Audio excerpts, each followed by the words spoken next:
Hi friends, இன்னையோட lunch menu பார்க்கலாம் வாங்க. சோறு, கீரைக்கடையல், வாழைக்காய் வறுவல் பண்ணியிருக்கோம். கீரையை ஆஞ்சி நல்லா கழுவி வச்சுக்கணும். அரிசி கழுவின தண்ணியை அடுப்பில் வச்சுக்கணும். சிறுபருப்பு, தக்காளி, ஜீரகம், பூண்டு இதெல்லாம் எடுத்து வச்சுக்கலாம். உலை சூடானதும் சிறுபருப்பு ஆட் பண்ணணும். பூண்டை நல்லா தட்டி ஆட் பண்ணணும். ஜீரகம், அப்புறம் தக்காளி ஆட் பண்ணணும். பருப்பு நல்லா வெந்ததுக்கு அப்புறம் கீரை ஆட் பண்ணணும். கீரை நல்லா வெந்து வரணும். கையில் எடுத்து நசுக்கும் போது நல்லா மசியணும். சைட் பை சைடு வாழைக்காய் வறுவலும் பண்றோம். வறுவல் மசாலாக்கு பூண்டு, சோம்பு, கருவேப்பிலை, உப்பு, வரமிளகாய், காஷ்மீரி சில்லி எடுத்து வச்சுக்கணும். இது எல்லாத்தையும் மிக்சியில போட்டு லைட்டா தண்ணி போட்டு நல்லா பேஸ்டா அரைச்சி எடுத்துக்கணும். பேஸ்ட் ரெடி ஆயிடுச்சு. வாழைக்காயை நறுக்கி தண்ணியில போட்டு வச்சுக்கணும். அப்பதான் கலர் மாறாம இருக்கும்.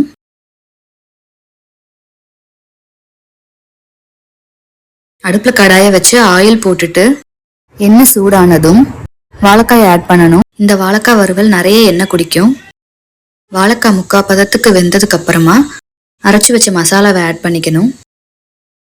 மீடியம் ஃப்ளேம்ல வச்சு அப்பப்போ கிளறிக்கிட்டே இருக்கணும். கீரை நல்லா வெந்துருச்சு. கீரையை கடையறதுக்கு ஒரு மண் சட்டியில மாத்திக்கலாம். கீரையை நல்லா மத்து போட்டு கடையணும். கீரை தாளிக்கிறதுக்கு கடுகு, உளுத்தம்பருப்பு, ஜீரகம், சின்ன வெங்காயம், வரமிளகாய், கருவேப்பிலை, தக்காளி எல்லாம் எடுத்து வச்சுக்கணும். கடாயில எண்ணெய் போட்டுட்டு கடுகு, உளுத்தம்பருப்பு, ஜீரகம் ஆட் பண்ணணும். எல்லாம் பொரிஞ்சு வந்ததும் கருவேப்பிலை, வரமிளகாய், சின்ன வெங்காயம் ஆட் பண்ணி நல்லா வதக்கணும். வெங்காயம் வதங்கி வந்ததும் தக்காளி ஆட் பண்ணி நல்லா மசிய வதக்கணும். கீரைக்கு தேவையான உப்பை இதுலயே ஆட் பண்ணிடலாம். வாழைக்காயும் நல்லா ரோஸ்ட் ஆயிடுச்சு. வதக்கின தக்காளியை கீரையில ஆட் பண்ணி கடைஞ்சிக்கலாம். கீரை கடையல் ரெடி ஆயிடுச்சு. வாழைக்காவும் நல்லா ரோஸ்ட் ஆயிடுச்சு.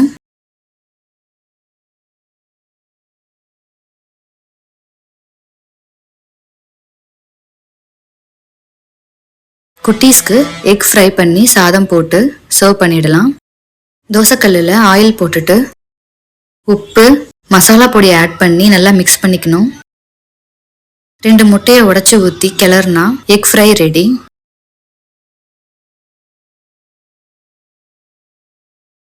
எக் ஃப்ரையை தட்டில் ட்ரான்ஸ்ஃபர் பண்ணிடுவோம்.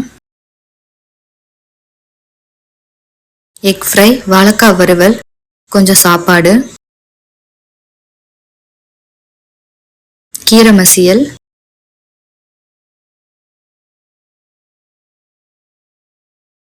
குட்டீஸ்க்கு கொஞ்சம் நெய் ஆட் பண்ணிக்குவோம். இது எங்கள் வீட்டிலேயே கரைச்ச நெய். எங்கள் வீட்டு சிம்பிள் லஞ்ச் மெனு உங்கள் எல்லாருக்கும் பிடிச்சிருக்கும்னு நினைக்கிறேன். தேங்க்யூ.